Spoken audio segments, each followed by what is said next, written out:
আমি অন্তপুরের মেয়ে, চিনবে না আমাকে। তোমার শেষ গল্পের বইটি পড়েছি শরৎবাবু, বাসি ফুলের মালা। তোমার নায়িকা এলোকেশীর মরণ দশা ঘটেছিল 35 বছর বয়সে। 25 বছর বয়সের সঙ্গে ছিল তার রেষারেষি।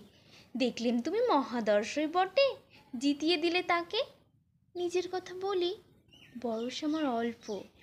একজনের মন ছুঁয়েছিল আমার এই কাঁচা বয়সের মায়া, তাই জন্য পুলক লাগতো আমার দেখে। ভুলে গিয়েছিলাম অত্যন্ত সাধারণ মেয়ে আমি। আমার মতো আছে এমন হাজার হাজার মেয়ে, অল্প বয়সের মন্ত্র তাদের যৌবনে। তোমাকে দোহাই দিই, একটি সাধারণ মেয়ের গল্প লিখো তুমি। বড় দুঃখ তারও স্বভাবের গভীরে অসাধারণ যদি কিছু তলিয়ে থাকে কোথাও। কেমন করে প্রমাণ করবে সে? এমন কজন মেলে যারা তা ধরতে পারে? কাঁচা বয়সে জাদু লাগে ওদের চোখে, মন যায় না সত্যের খোঁজে। আমরা বিকিয়ে যাই মরীচিকার টানে। কথাটা কেন উঠলো তা বলি। মনে করো তার নাম নরেশ। সে বলেছিল কেউ তার চোখে পড়েনি আমার মতো।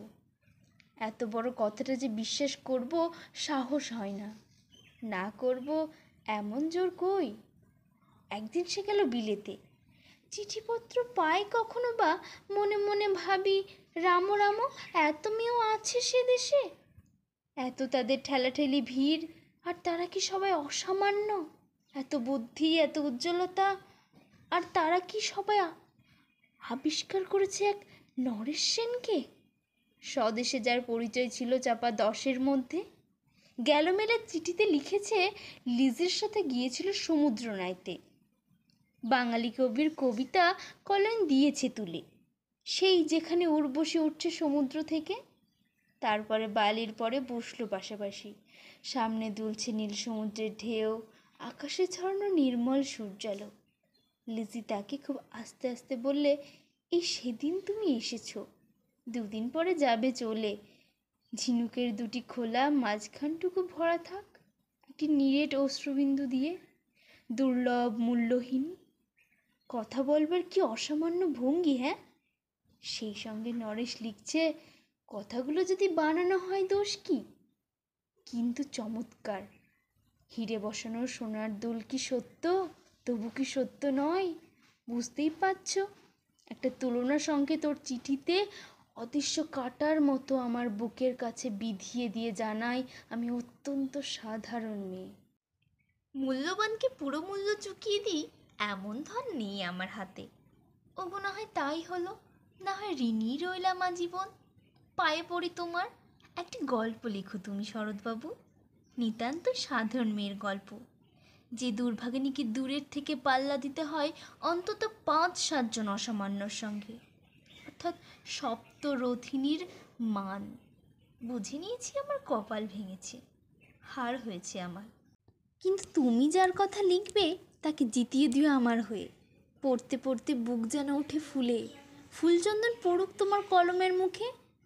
তাকে নাম দিও মালতী, ওই নামটা আমার, ধরা পড়বার ভয় নেই।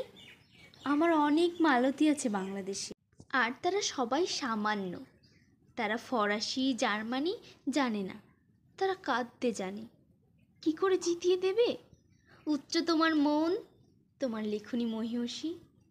তুমি হয়তো তাকে নিয়ে যাবে ত্যাগের পথে, দুঃখের চরমের শকুন্তলার মতো। দয়া করো আমাকে, নেমে এসো আমার সমতলে।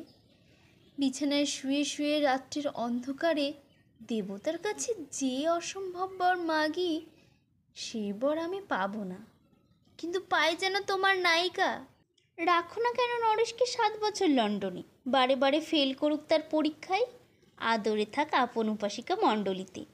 ইতিমধ্যে মালতী পাশ করুক এমএ, কলকাতা বিশ্ববিদ্যালয়ে গণিতে হোক প্রথম তোমার কলমের এক আঁচড়ে। কিন্তু ওখানেই যদি থামো, তোমার সাহিত্য সম্রাট নামে পড়বে কলঙ্ক। আমার দশা যাই হোক, খাটো করো না তোমার কল্পনা। তুমি তো কৃপণ নও বিধাতার মতো। মেয়েটাকে দাও না পাঠিয়ে ইউরোপে।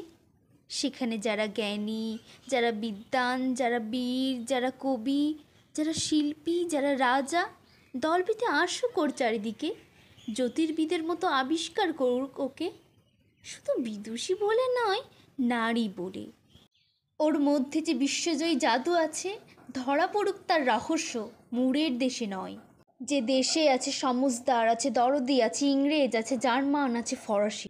মালতীর সম্মানের জন্য ডাকা হোক না সভা, বড় বড় নামজাদার সভা। মনে করা যাক সেখানে বর্ষণ হচ্ছে মুষলধারে চাটুবাক্য, মাঝখান দিয়ে সে চলছে অবহেলায়, ঢেউয়ের ওপর দিয়ে যেন পালকের নৌকা। ওর চোখ দেখে ওরা করছে কানাকানি। সবাই বলছে ভারতবর্ষের সজল মেঘ আর উজ্জ্বল রৌদ্র মিলেছে ওর মোহিনী দৃষ্টিতে। এখানে জনান্তিকে বলে রাখি, সৃষ্টিকর্তার প্রসাদ সত্যিই আমার চোখে। বলতে হলো নিজের মুখেই, এখনও কোনো ইউরোপীয় রসঙ্গের সাক্ষাৎ ঘটেনি কপালে। নরেশেষে দাঁড়াক সেই কোণে, আর তার সেই অসামান্য মেয়ের দল। আর তারপরে আমার নোটে শাকটি মুড়লো, স্বপ্ন আমার ফুরলো।